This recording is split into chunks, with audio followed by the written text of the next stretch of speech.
welcome back. So we've got some fun things that are going to happen here coming right up. So you're going to notice that the analysis of this next section, this next phrase, is almost identical to what we had at the very beginning, the very first video when we dove in. So we're not going to take time to do the analysis here, but what I'm going to show you is when we really get to the end, something really cool is going to happen. We're going to take some time to talk about that. So I'm just going to play through this analysis, and you can follow along. As expected, we're going to start off with some type of dominant in our pickup, and in this case it's the 5, so here we go.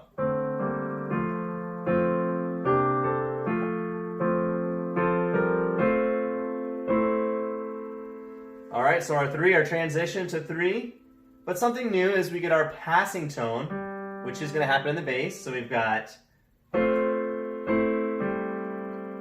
which is not part of the harmony, it's just passing through, just like what we've learned thus far. But we get this new chord. Alright, so let's take a look. We have F sharp, A, D, which is DFA in first inversion. D, F sharp, A. And you're going to say, that F sharp is not part of F major. What the hey? We're in F major, F natural major, not F sharp major.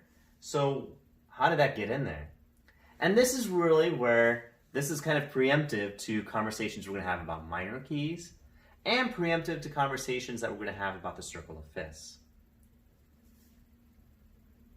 What we're doing is we're borrowing a 5 chord, a dominant chord, from a different key altogether. And you can do that in music, which is a lot of fun because it gives you a lot of avenues in which to take your music that might be unexpected to the listener's ear and gives you a lot of avenues to branch off to outside of the key that you're in. Now you might have noticed, at the second half of or towards the end of that very first phrase, we went into a minor mode as we discussed in that second video. And then we had to reestablish right back we're home in our home key F major. Well, we're going to take a little detour again, but a lot more blatantly. Because when you introduce a dominant chord, you're going to get the tonic in the next key more times than not. And that dominant to tonic movement is establishing a new key altogether. So let's just take a look. D, F sharp, A is actually the dominant of G minor. So let's hear that move. And let's see if we actually get that in this imperfect authentic cadence. So here we go. We've got this, if we've got this, borrowing this 5 dominant from G minor, and then we should get G minor, okay? And we should hear G minor in root position too, because we're identifying the key. That's again, part of when you're identifying keys, even if you're not doing a very solid 5 from root to 1 movement, you're still going to establish with root in your bass. Alright, so here we go. Let's hear this and see if that's in fact what's happening.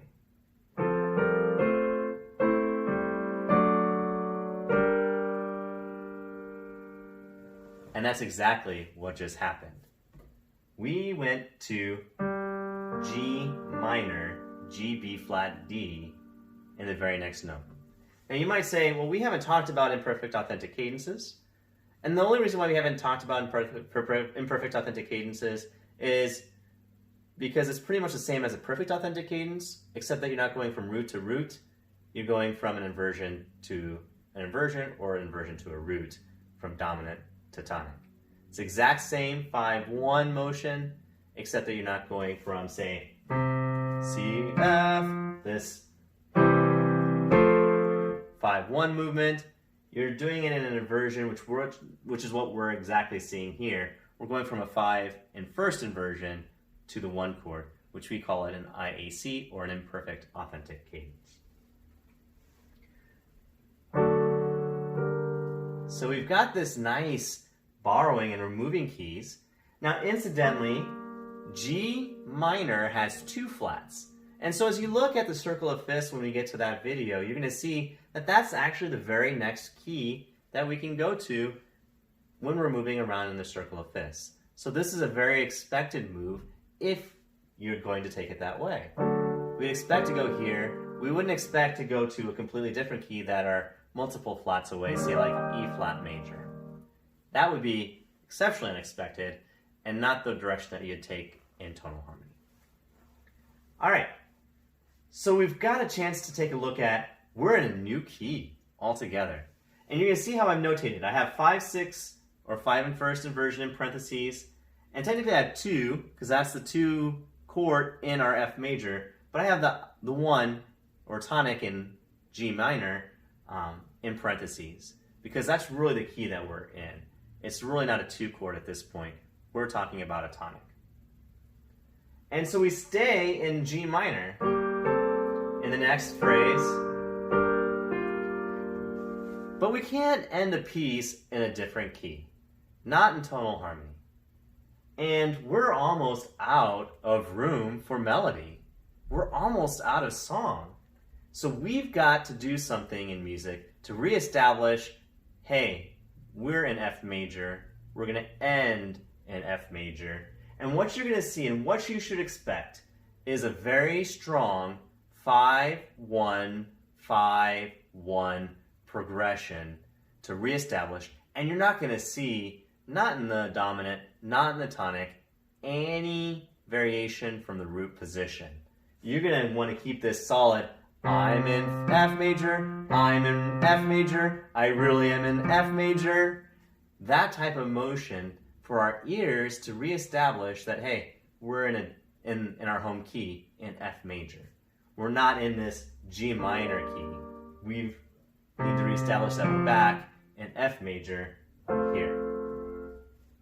And so when we look at the analysis, we have exactly that. We have more of a passing substitute tone, which is the 2 chord, which is the replacement for a 5 dominant in there, and mixed in there in first inversion. But it quickly moves into this 5 roots, back into the tonic, and we end up with this perfect authentic cadence. This 5-1 movement. So let's hear it. Let's hear how this moves in these 2 phrases into a minor key and then reestablish itself very strongly back into our home key, back into F major, and reestablishes the dominant and tonic in that key. So I'm going to move us into the minor key here where we ended. G minor. Now here we go. Let's establish back that we're in F major. All right.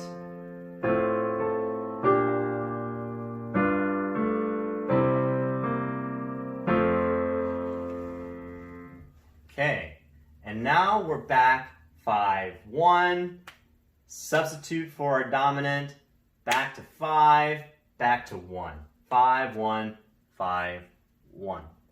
And we say we're back into F major, no question. So now that we've had a chance to do this further analysis of this piece, we've had an opportunity to see some really neat things happen in the composition, and new ideas and new introductions to themes for future lectures have been able to be pulled out of this. So I'm going to play through Away in a Manger one more time. I'm going to put that analysis right back up on your screen, and I want you to follow along, and I want you to listen for these different things that we've learned about and pick them out with your ears in the music along with what we see on the sheet of music.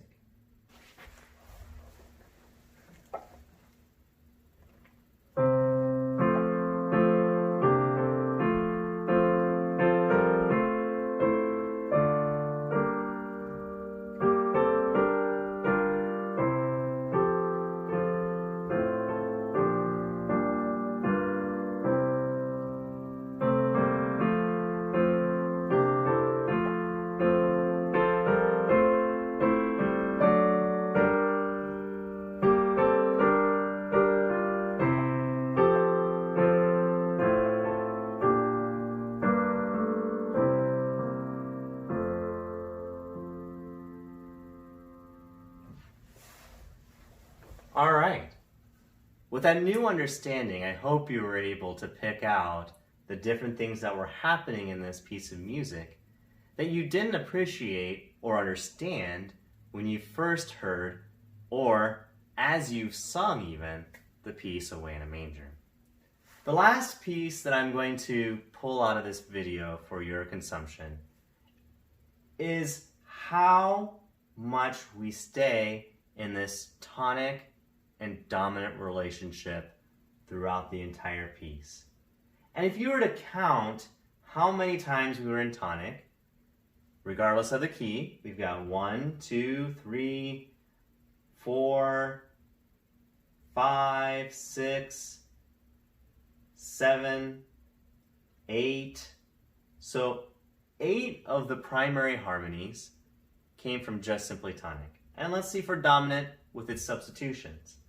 See, we've got 1, we've got 2, we've got 3, we've got 4, 5, 6, 7, 8, 9, 10, 11. We've got a lot of these substitutions in these harmonies or the dominant itself. And let's just count. So we've got what? 8 and 11. 8 for the tonic, 11 for the dominant, we said. But now let's look for anything other than tonic and dominant and see how they compare numerically. We've got a 3, 6. All right, so this is where we really move into the minor mode. So there's 2. Okay. We've got our passing 4 harmony, but we can count that. So 3.